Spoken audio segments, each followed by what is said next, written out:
morning, students. Today we are studying about viruses.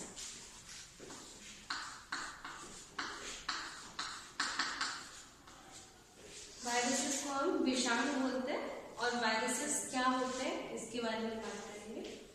तो जो viruses है वो इन्फेक्शियस पार्टिकल्स होते हैं, मतलब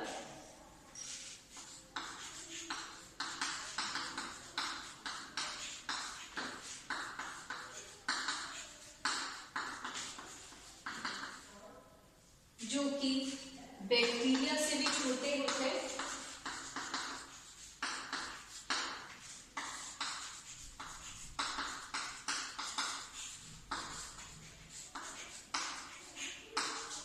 और इनका स्ट्रक्चर कैसा होता है वो भी हम आगे पढ़ेंगे।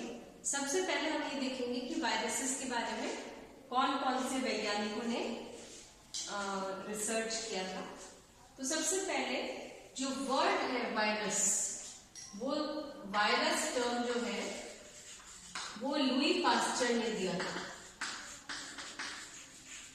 लुई पास्चर ने कहा कि कोई वायरस का मतलब एक तरह से टॉक्सिन या वेनम या पॉइजन होता है, तो ऐसा कोई पॉइजनस पार्टिकल या जहरीला पार्टिकल या टॉक्सिक पार्टिकल जो है उसको टर्म वायरस दिया था Louis Pasteur.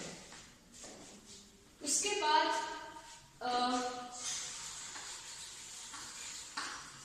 Mayor and Ivanovsky, ये दो वैज्ञानिक थे, मेयर एंड इवानोव्स्की, जिन्होंने वायरसेस पे काम करा, टोबैको मोज़ेक वायरस, और डिस्कवर किया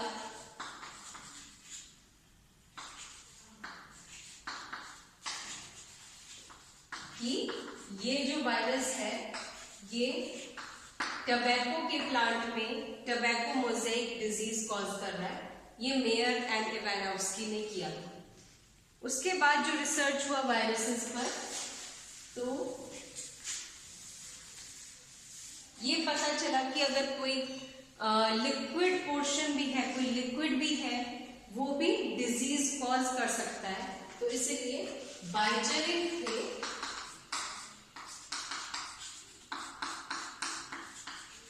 जिन्होंने वायरस को नया नाम दिया कंटैजियम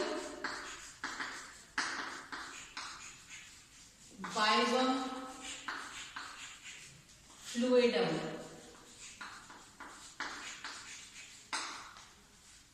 मतलब क्या हुआ इसका? इन्फेक्शियस लिविंग लिक्विड, मतलब ऐसा लिक्विड जिसको अगर हम किसी होस्ट में अगर ट्रांसफर कर दें तो वो डिजीज कॉज कर देगा। इसका मतलब वो लिविंग है, इन्फेक्शियस है और वो लिक्विड है।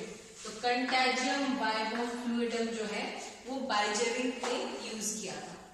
ये भी देखा गया कि जो वायरसेस हैं वो बैक्टीरियल फिल्टर्स जो होते हैं,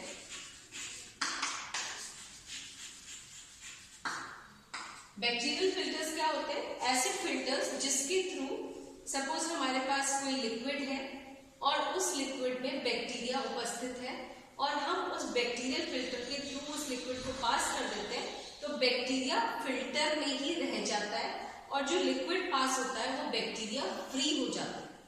तो मतलब उसका जो पोर साइज है फिल्टर का वो बैक्टीरिया को पास होने नहीं देता।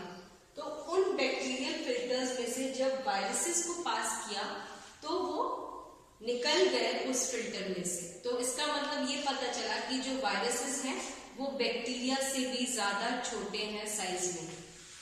They can pass in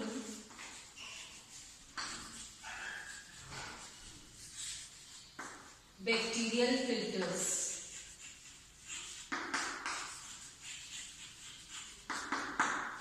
So they are smaller in size than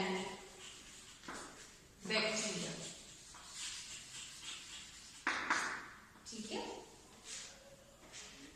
फिर आगे और भी काम हुआ, और भी वैज्ञानिकों ने काम किया।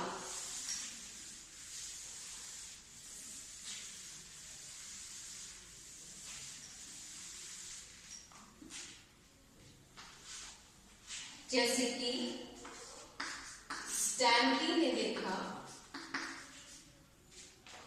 स्टैनली ने वायरसेस को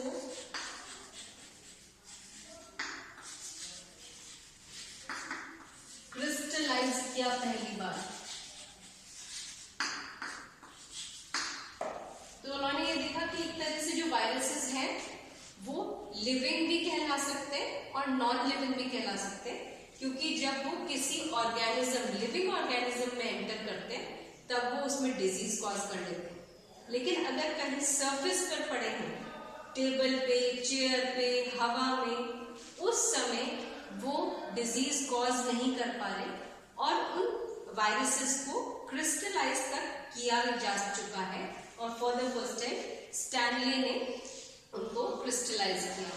फिर एक कैटल में कॉज होने वाला फुट एंड माउथ डिजीज जो है वो देखा कि वो बैक्टीरिया से नहीं हो रहा, वो वायरसेस से हो रहा है। तो एक वैज्ञानिक थे फ्रॉश, उन्होंने ये देखा कि foot and mouth disease of cattle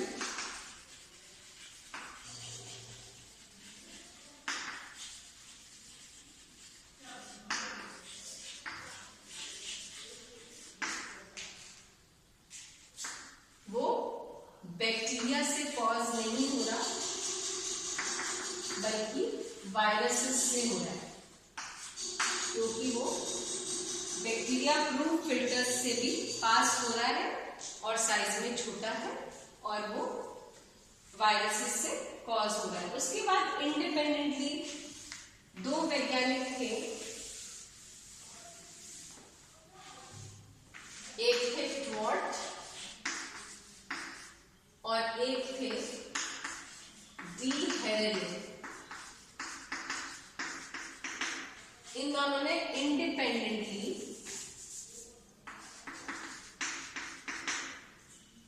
मतलब अलग अलग, ऐसा नहीं कि एक साथ,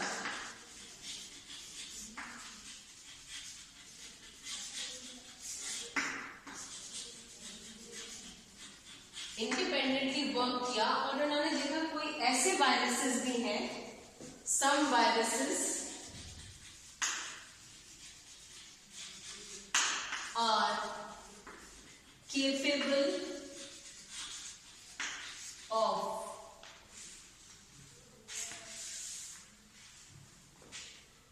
lysing bacteria। तो उन्होंने उनको नाम दिया बैक्टीरियोफाज। तो कहा जाता है कि नाम भी बैक्टीरियोफाज इन्होंने दिया, प्लस इन्होंने डिस्कवरी भी की बैक्टीरियोफाजेस की। अब क्या होते हैं bacteriophages? These are viruses which are capable of lysing bacteria, जो बैक्टीरिया को उनका जो सेल वॉल है, सेल मेम्ब्रेन है, उसको तोड़ने में सक्षम है और उसको इन्फेक्ट कर देते हैं, तो वो बैक्टीरियोफाज कहलाते हैं। तो ऐसे वायरसेस जो कि बैक्टीरिया को इन्फेक्ट करते हैं, या बैक्टीरियोफाज को लिटरल टर्म में कह सकते हैं बैक्टीरिया, और फाज का मतलब खाने वाला। तो ऐसे वायरसेस जो बैक्टीरिया को खा जाते हैं वो बैक्टीरियोफाज कहलाते हैं। और ट्वॉर्ट और डी हेरेले ने इंडिपेंडेंटली वर्क करते हुए ऐसे वायरसेस के बारे में स्टडी किया। तो दे आर केपेबल। अब ये जैसे बैक्टीरिया है, इस बैक्टीरिया, और ये बैक्टीरिया का न्यूक्लिक एसिड है, डीएनए है, तो या वो बैक्टीरियोफाज जो है वो सरफेस पर बैक्टीरिया के लग के या तो इसको रप्चर करके एंटर कर जाता है, या तो इसके, ये इसका न्यूक्लिक एसिड है, न्यूक्लिक एसिड इसके साथ जुड़ जाता है, या ये अपना अलग से न्यूक्लिक एसिड को इसमें फिट कर लेता है। जिस भी तरीके से ये करता है, ये बैक्टीरिया को इन्फेक्ट कर देता है। अब हम वायरसेस के बारे में थोड़ा और पढ़ते हैं।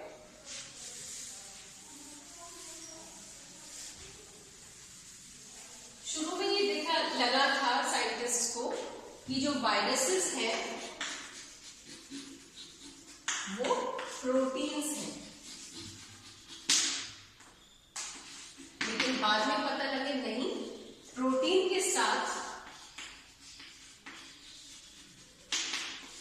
न्यूक्लिक एसिड भी प्रेजेंट होता है, इसलिए ये न्यूक्लियोप्रोटीन होता है virus. So basically the nature of viruses, it is a nucleoprotein because it consists of a nucleic acid and proteins. Now nucleic acid will either be DNA or RNA. तो viruses में DNA RNA दोनों उपस्थित नहीं होते एक साथ। किसी virus में या तो डीएनए होगा, किसी में आरएनए होगा, और ये भी डिपेंड करता है अलग अलग वायरसेस की कैटेगरीज में कि वो डबल स्ट्रैंडेड डीएनए है या सिंगल स्ट्रैंडेड डीएनए है, आरएनए है या डीएनए है। कभी भी वायरस में प्रोटीन कोड तो होता है सब में, लेकिन न्यूक्लिक एसिड या तो डीएनए होता है या फिर आरएनए होता है, दोनों कभी भी नहीं होते। तो they are nucleoproteins, they are infectious particles, वो हमेशा पैथोजेनिक ही होते हैं, डिजीज कॉजिंग होते हैं, और न्यूक्लियोप्रोटीन होते हैं, और स्मॉलर देन बैक्टीरिया होते हैं। इसीलिए वो बैक्टीरियल फिल्टर्स के थ्रू पास हो पाते हैं। इसके अलावा तो पहली चीज इन्फेक्शियस पार्टिकल्स है, दूसरी चीज न्यूक्लियोप्रोटीन है, जिसमें या तो प्रोटीन तो होगा न्यूक्लिक एसिड में, या तो डीएनए होगा या आरएनए होगा। बैक्टीरिया से छोटे होते हैं साइज में, इसलिए बैक्टीरिया प्रूफ फिल्टर्स के थ्रू ये पास हो जाते हैं, और इनमें लिविंग एंड नॉन लिविंग दोनों कैरेक्टर्स पाए जाते हैं। ये क्रिस्टलाइज हो जाते हैं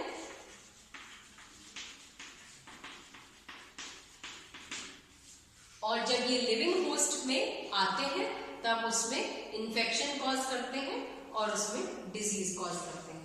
आगे वायरसेस के बारे में हम नेक्स्ट क्लास में पढ़ेंगे। Thank you.